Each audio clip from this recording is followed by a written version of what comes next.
Le célibat n'est pas une malédiction, le célibat est une saison, le célibat est une étape de la vie et tu dois la vivre. Bonjour mes amours, j'espère que vous allez tous bien, j'espère que vous allez très bien. Je sais que j'ai pas fait de vidéo depuis, mais c'est parce que je ne me sentais pas bien et je suis là maintenant.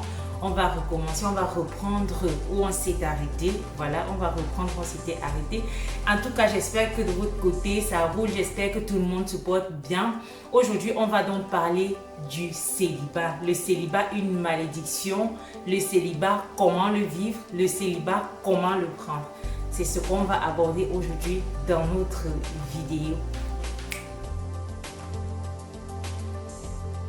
Je ne suis pas en train de dire que c'est tout le monde qui doit absolument passer par là parce que vous et moi savons qu'il y a des personnes qui ont la grâce de tomber sur une personne avec qui elles vont cheminer toute leur vie, avec qui elles vont rester toute leur vie, de tomber directement sur la bonne personne quoi. Il y a des personnes qui ont eu cette grâce. Par contre, il y a d'autres personnes qui connaissent des moments de célibat, des moments de solitude et qui parfois vivent cela très mal, qui parfois commencent à croire que c'est une malédiction, c'est la grand-mère du village qui a fait ça, c'est elle, et surtout chez nous en Afrique là où la base c'est qu'il faut absolument que tu te maries. L'homme accompli c'est celui-là qui est marié, la femme accomplie c'est celle-là qui est mariée. Vous savez que je suis de ceux qui disent que le mariage c'est une bonne chose. Le mariage c'est vraiment, je sais pas trop, quand tu as trouvé ton âme sœur, c'est le bonheur total. Vous vivez vos hauts et vos bas, mais ça reste quand même quelque chose de très heureux, quelque chose de très bien. Mais en même temps, je ne pense pas que parce que le mariage a tous ses bons côtés, il faut aller rentrer, il faut aller entrer dans n'importe quelle maison. En fait, il faut bien prendre son temps. On ne va pas se précipiter juste parce qu'il faut qu'on se marie. On ne va pas tomber dans la gueule du loup parce qu'il faut qu'on se marie. Il faut prendre le temps. Il faut réfléchir. Beaucoup de personnes aujourd'hui se mettent en couple parce que peut-être ils ont vu les autres et ils ne veulent pas rester dans un cadre où tout le monde est marié sans être marié à leur tour. En fait, ils veulent se marier parce qu'ils ont vu les autres. Ils veulent se marier parce que ils ont fini de travailler, surtout les hommes, ils ont fini de fréquenter, ils ont trouvé un travail, un emploi. Et aujourd'hui, papa et maman commencent à demander la femme, mon fils, pourquoi tu ne te maries pas? Ma fille, tu vas bientôt avoir 30 ans, pourquoi tu ne te maries pas? Et comme je dis, c'est surtout chez nous en Afrique en fait. C'est surtout dans la société africaine que ça existe. Cette pression-là de la société, cette pression-là de l'entourage de dire que oui, tu es déjà en train de vieillir, il faut que tu te maries absolument. Mais moi, je ne suis pas d'accord pour qu'on aille se marier parce qu'il y a une pression. Le mariage, c'est quelque chose de bien. Le mariage, c'est un endroit où on doit être heureux. Alors, si tu vas te marier par dépit, dis-moi comment tu vas être heureux. C'est pas possible du tout. On ne se marie pas pour faire plaisir aux autres. On ne se marie pas parce que oui, on a déjà tellement duré sans trouver l'homme de notre vie. Et puis finalement, il y a un qui est venu là comme ça. Du moins, le premier venu comme ça. Là, on a dit, ok, on tombe aussi dans ses bras, c'est bon. Je suis mariée. Non. Sinon, tu ne vas pas être heureux et ça ne va pas durer. Quand tu veux te mettre avec quelqu'un, il faut vraiment te rassurer que tu aimes la personne. Ce n'est pas le moment où on était tous jeunes là, on savait que non, ici, je me mets avec le gars, si je l'aime, je m'aime, bref et tout. Je suis avec lui, bref, parce qu'il porte une grosse chaussure, parce que monté, descendu, parce que mes amis, mes copines du lycée vont aussi me regarder. Et stop, l'époque là est passée.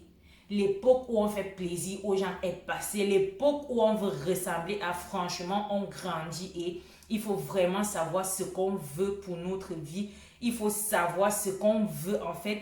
Le mariage, c'est quand même quelque chose d'intense. C'est quand même quelque chose qui va durer pour toute une vie. En tout cas, je pense que quand on se met avec quelqu'un, c'est pour passer toute la vie avec la personne. Après, c'est pas pour juger les personnes qui ont peut-être eu des divorces et tout. Non, parce que je ne vis pas peut-être ce que ces personnes-là ont vécu. Donc, je ne peux pas me permettre de les juger en disant non, vous avez mal fait et tout. Mais je suis en train de dire, je pense que quand on se met avec quelqu'un, c'est pour passer le reste de sa vie avec la personne. Donc, il faut quand même prendre du temps. quitte à ce que le temps de célibat dure en fait. Et il faut savoir que le célibat, c'est une étape de la vie, c'est une saison en fait. Chaque personne a ses saisons.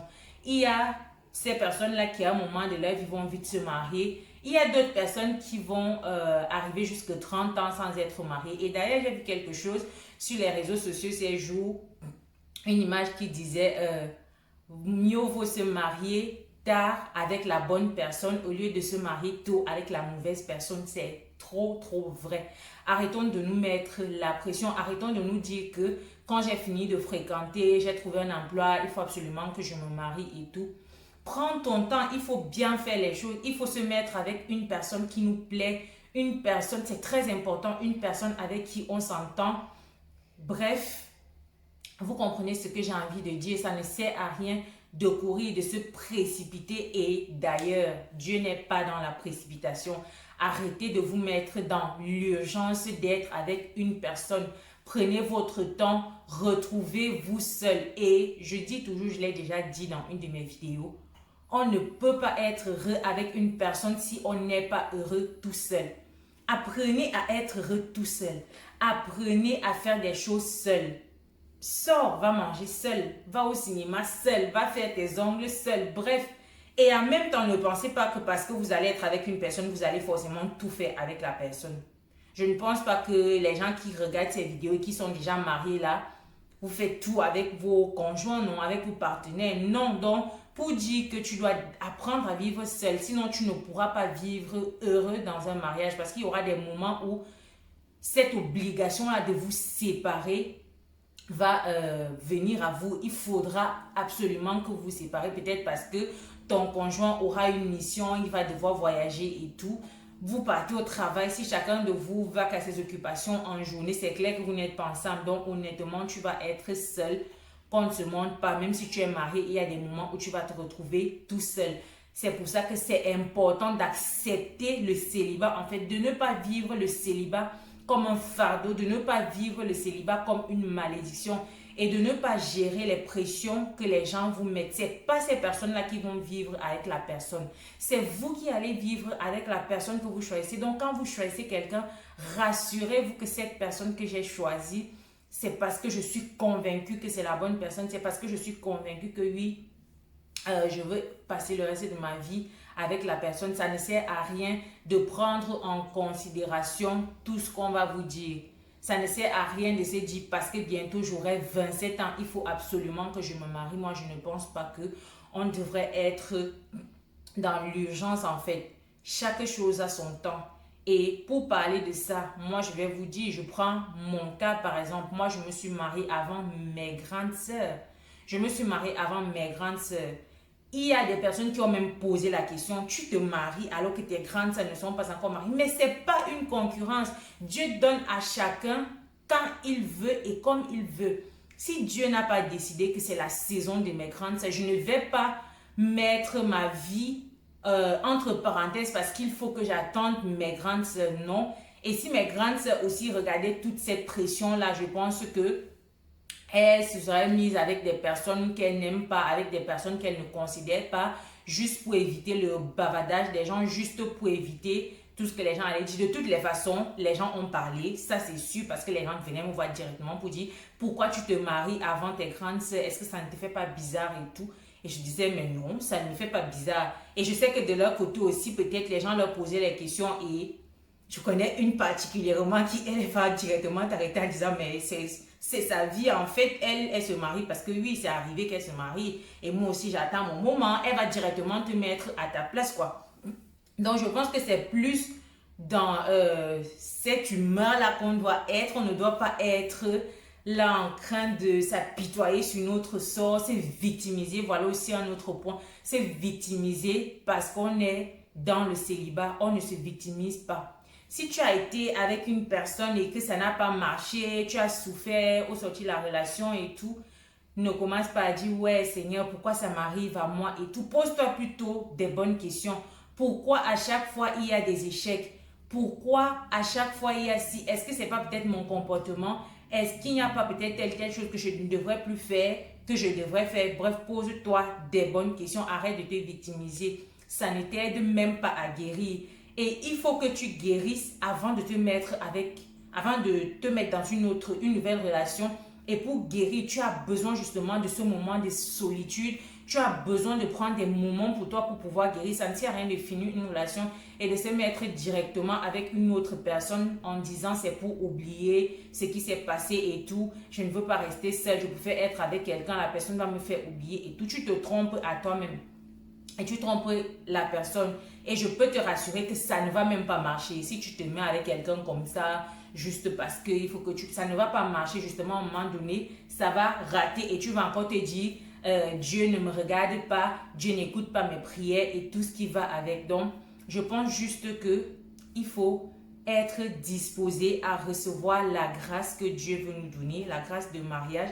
Il faut être disposé. Et quand je dis être disposé, tu ne peux pas vivre un célibat où, par exemple, tu te dis, ah, je sors avec 3 gars, on ne sait jamais où ça peut venir. Et tu dis que tu es célibataire. Tu sors quand même avec 3 gars en te disant, ah, peut-être parmi les 3 là, il y a mon mari là-bas. Vous allez me prouver de A à Z que oui, c'est possible, c'est déjà arrivé et tout. Mais moi, je ne pense pas que quand tu es dans ce cas de figure, tu attends vraiment recevoir une grâce, quoi. Tu es disposé à recevoir ce que Dieu veut te donner. Je pense que si tu veux vraiment écouter, si tu veux vraiment recevoir ce que Dieu a prévu pour toi, il y a quand même des conditions dans lesquelles tu dois te mettre. Tu ne vas pas être là, dit, je vais chercher un sugar daddy qui va financer, je ne sais pas, mes greffes, qui va me donner l'argent pour mes greffes, l'argent pour ci et tout. Je suis célibataire et c'est juste un sugar daddy et tout. Je ne pense pas que dans ce cas de figure également, tu es disposé à recevoir la grâce que Dieu veut te donner. Donc, dans le célibat, c'est pas que le célibat est une mauvaise chose. Pas du tout. Le célibat n'est pas une mauvaise chose. Et je sais que vous allez vous poser la question de savoir pourquoi elle parle du célibat. Elle nous a dit qu'ici, on parle du mariage, ici, on parle d'amour, de bonheur. On peut aussi parler des bas, mais vraiment du mariage, quoi. Sauf que avant d'arriver dans le mariage, il faut déjà aborder tout ce qui vient avant le mariage. Je pense que vraiment, le célibat, c'est un sujet important qu'il faut qu'on aborde pour éviter certaines erreurs, pour éviter de faire les choses pour plaire. Il faut vraiment qu'on aborde ce sujet. Donc, c'est pour ça que j'ai tenu à parler de ce sujet, en fait, qui est le célibat. Donc, sachez que c'est important de vivre le célibat. C'est important de s'aimer, mais quand je dis s'aimer, vraiment te rendre compte que oui, c'est important d'avoir une confiance en soi, c'est une estime de soi en fait, c'est très très important.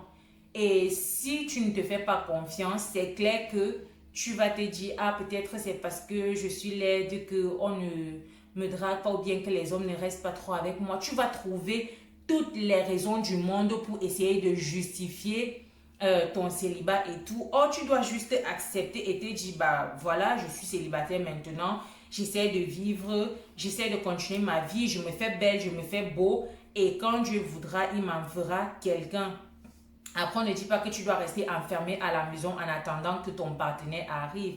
C'est pas ce qu'on est en train de dire. Comme j'ai dit au départ, fais des sorties, va à la rencontre de nouvelles personnes, va dans les conférences, bref, va rencontrer des gens et je pense que tu finiras par trouver la bonne personne. Et sachez qu'il n'y a pas d'âge, pas de concurrence. C'est une saison en fait. La vie est faite de saisons, la vie est faite de beaucoup d'étapes. Et il n'y a pas de normal en fait. Il n'y a pas de norme, voilà. Il n'y a pas de norme. La norme de la société veut qu'on fasse d'abord comme ça, comme ça, comme ça, comme ça. Il n'y a pas de norme. C'est votre vie. C'est vous qui savez ce que vous allez vivre avec la personne. C'est vous qui allez le vivre avec la personne. Donc, inutile de se mettre des pressions. Inutile de se dire, je veux suivre la norme de la société et tout ce qui va avec.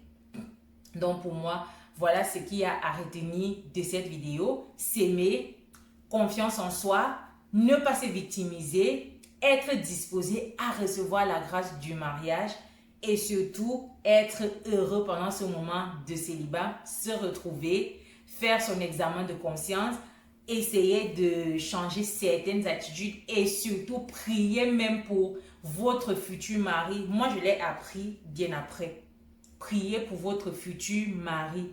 Priez pour que cette personne soit vraiment celle que Dieu aura choisie. Priez pour que cette personne ait une sagesse de gestion d'une maison. C'est le chef de la famille. Priez pour que cette personne ait une sagesse de gestion des finances. Bref, priez pour votre prochain mari. Priez également pour vous, que vous soyez une épouse soumise, que Dieu brise toutes les blessures que vous avez eues par le passé et que vous puissiez vous mettre avec la personne. Bref, c'est vraiment un moment où vous devez vous retrouver, où vous devez essayer de vous reconstruire si jamais vous vous êtes détruit, où vous essayez, bref, tout ce que j'ai dit dès le départ. Donc voilà, il n'y a pas grand chose à dire. Sachez juste que le célibat, c'est une bonne chose. Le célibat, ce n'est pas une malédiction. Après, il faut dire qu'il y a des familles où, par exemple, on voit qu'aucune fille n'arrive à se marier, peu importe ce que les filles font et tout. Là, je pense, ce n'est plus de mon ressort. Là, je pense qu'il faut aller peut-être voir votre pasteur. Il faut peut-être aller voir un prêtre, prier et tout pour essayer de voir s'il n'y a pas un blocage quelque part. Mais ce que je veux dire en gros, c'est qu'il faut arrêter de croire dès le départ que c'est une malédiction ou bien que c'est une punition de Dieu. Non, tant que vous n'avez pas vu peut-être que dans tout un village, aucune fille n'arrive à se marier, dans toute votre famille, personne n'arrive à se marier, il n'y a pas lieu de se poser les questions. Il n'y a pas lieu de se poser des questions. Donc voilà. On est au terme de notre vidéo. J'espère que vous allez tirer quelque chose de cette vidéo. S'il y a des points que je n'ai pas mentionnés et que vous avez en tête, n'oubliez pas de les mettre en commentaire. J'attends, n'oubliez pas de mettre en commentaire. Partagez la vidéo, likez et je vous annonce le prochain live ce dimanche. L'invité de ce live, je ne vous dis pas. Venez sur ma page YouTube, on va faire le live et vous allez découvrir. Ceux qui me suivent sur Instagram vont voir l'invité avant dimanche. Mais bon, ceux qui ne me suivent pas encore, venez vous abonner et vous allez écouter. Franchement, ça va être trop bien. Franchement, l'invité, elle va vous apprendre. Je vous dis déjà, c'est une femme. Elle va vous apprendre beaucoup de choses. Donc, voilà ce que je pouvais dire.